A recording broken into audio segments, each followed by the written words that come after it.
In a sunny green forest, a big lion stretched and yawned. The warm sun shone through the tall trees. Birds chirped happily from the branches.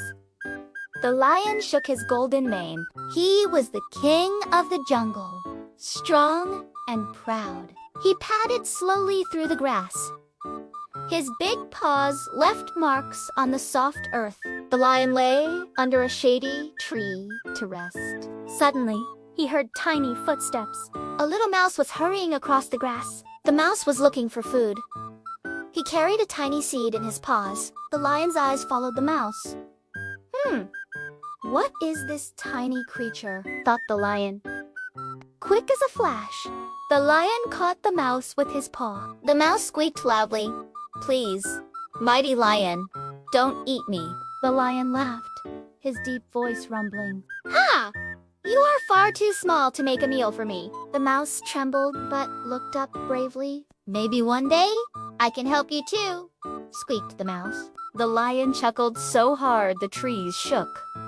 "Help me, you are tiny, but I will let you go." The lion lifted his paw and released the mouse.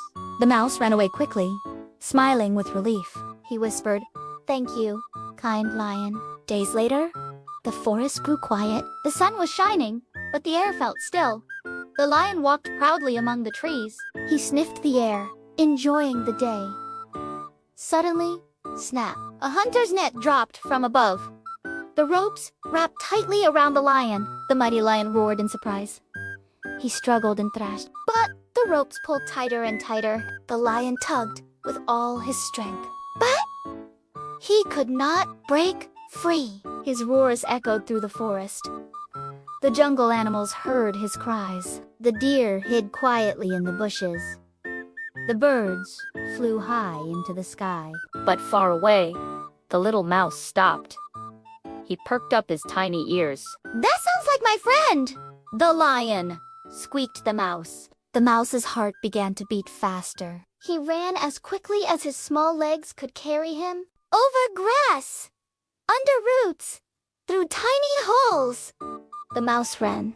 Finally, he reached the place where the lion was trapped. The lion's eyes were filled with worry. "Oh, little mouse, I am caught," sighed the lion. The mouse stood tall and squeaked, "Don't worry, I will help you." The mouse hurried to the ropes. He opened his sharp little teeth.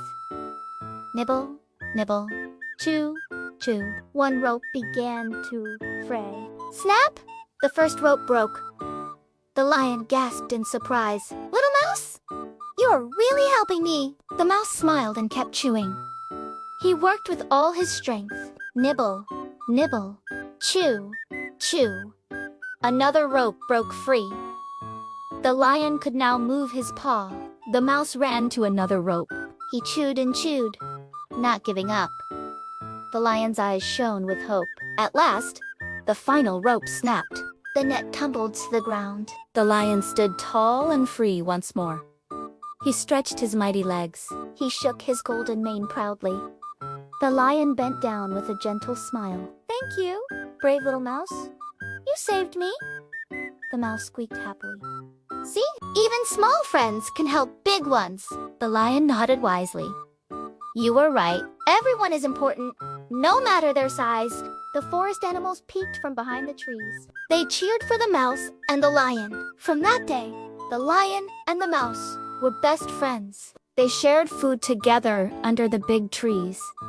They laughed, played, and helped each other. The little mouse was never afraid again. The mighty lion was never too proud again. And in the forest, everyone learned the lesson that kindness, friendship, and helping others make us strong.